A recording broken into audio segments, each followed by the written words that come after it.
All right, last part of this lesson for stoichiometry is percent yield. And what percent yield is going to tell us is how much product we're actually making from what we should have made. And when we've been bouncing the equations and working these stoichiometry problems, what we've been finding is what we should get. However, as you know, things in nature are not always 100%. An example of this is when we make cookies. We don't always get exactly what it says we should get on the bag, and that's for reasons like we have some batter left on the bowl.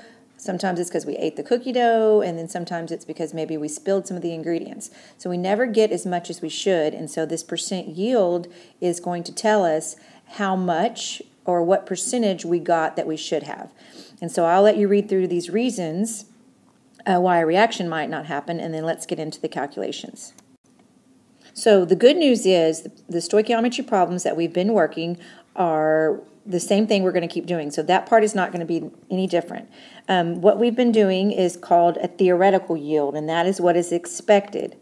And so every problem we've been doing, when we box that answer, that has always been a theoretical yield. That means in theory, if I started with that much reactant, I could get that much product.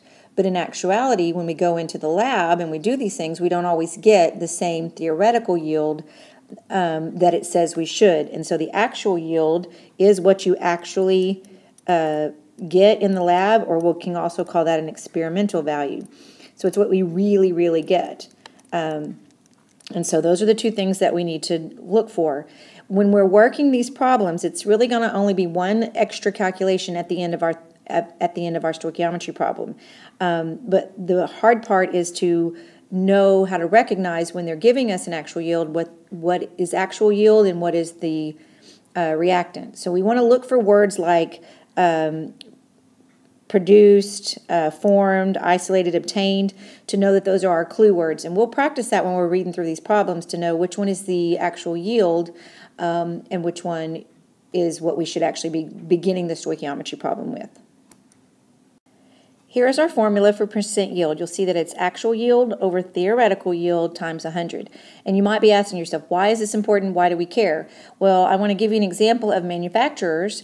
They actually really do care about what their percent yield is, because the higher their yield is, the more product they make, which in turn means they make more money. So if they've done a setup and they're getting a very low percent yield, then they're wasting a lot of their ingredients and the things that go in to make their product. And so companies are always striving to increase that percent yield on what they're putting in as far as raw materials and what they're getting out as far as products. So that is a real world application of how we, or why we do percent yield. All right, so here we go. We have this problem that you have listed in your notes. I'm not going to read it because it's a very long problem, but what we do need to know is we need to look for our clue words. And I've underlined the two reactants, so this is going to be a limiting reactant in addition to a percent yield.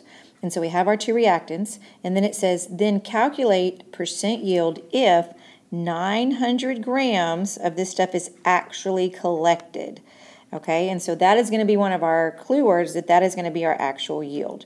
And so you will almost always be given the actual yield in the in the problem, and then we'll use that at the very end of the problem. So we're not going to mess with that until we find out what our theoretical yield is, because we have to find out what our theoretical is in order to be able to calculate the percent yield. So we'll start with our two reactants that they gave us. So we'll start with the zinc oxide, and I went ahead and started that problem. And so we have 6 moles of zinc oxide. Since we are in moles, I can go straight into my mole ratio. So I have 3 moles of zinc oxide, and then I'm trying to go to that crazy long one over there, which is zinc citrate.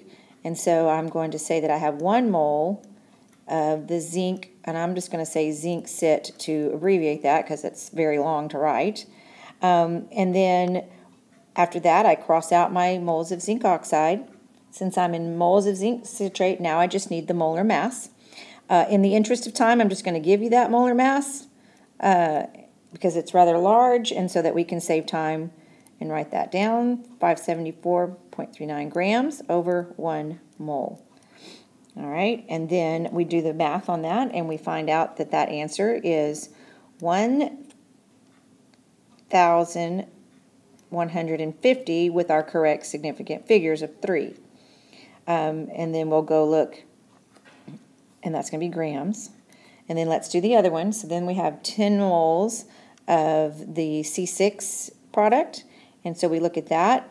And again, we're in moles, so we can go straight into our mole ratio. So we have 2 moles of the carbon, the hydrocarbon, and then we still have 1 mole of the zinc citrate. So the same molar mass, grams per mole. And then when we do that math, we find out that that comes out to 2870 grams. So clearly this is the smallest one here. And so that is going to be our theoretical yield. Okay, so now we go back over here. We go use our actual yield. And remember, percent yield, the formula was actual over theoretical. And here's a little hint for you. Your theoretical yield should always be bigger, and it should always be on the bottom, okay? And then of course times 100 here. So we're going to plug those numbers in. We got 990 came from the problem. So we do the 990 on top, and then we divided by our theoretical yield that we just calculated, and then we multiply by 100. And we do that, we should get an 86.2% yield. All right, I'm going to go on and do the next problem. So when we read this problem, we see if 12.5 grams of copper was actually produced. So we see that actually produced. So we know that that is going to be our actual yield right there. So they give us that number. And in this one, they also gave us our theoretical yield. It says, but if 25.4 grams of copper chloride was calculated as the theoretical yield, what is the percent yield? So this is an easy one. We don't even have to do a stoichiometry problem because they're giving it to us.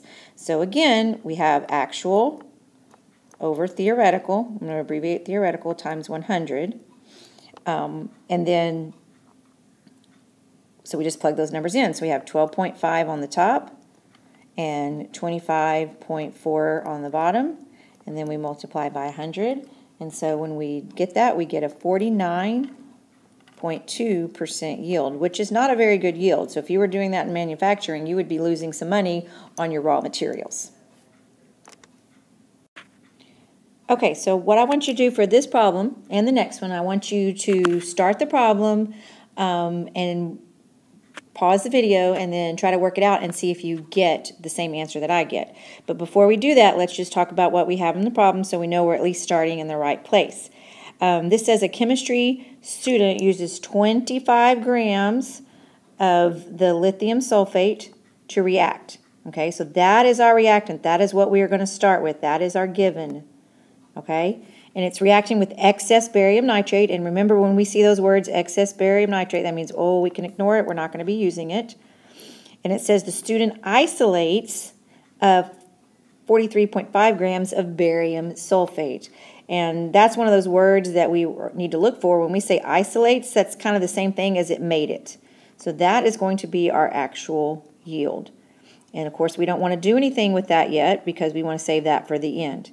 So this is where I want you to pause the video and try to work it out and see if you get the right answer.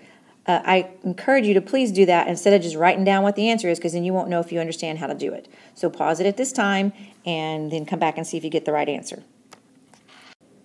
All right, how did you do? If you got it right, great, move on. If you did not get it right, pause the video again and match your work to my work and see where it is you went wrong.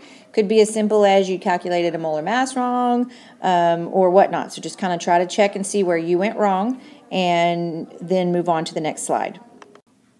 So here we go with the last problem. So let's do this. Again, I want you to, after we read the problem, I want you to pause the video and work it out and see if you get the same thing as I do. So this one says, what is the percent yield if 5.5 grams of hydrogen react, so there's our react, so that's going to be our given, with nitrogen to form this many grams of ammonia. So we see that word to form, that means that's going to be our actual yield. So again, we're going to save that till the end. So we're going to start our stoichiometry problem to get our theoretical yield, and then we'll do the last little part, which is calculating percent yield. So pause the video and work it out and see if you can match my answer. All right, how did we do? Hopefully you got a yield of 66%. If you did not, double check your work to my work. If I had to guess, the most likely mistake was this molar mass right here, because it's hydrogen and it's diatomic, but a lot of kids want to use 1.01 instead of 2.02, so double check that that's not where you made the mistake. And hopefully you got all those answers right. If you did not get those answers right, you might want to back the video up and get out a new sheet of paper and try to calculate it again and see if you get it that way.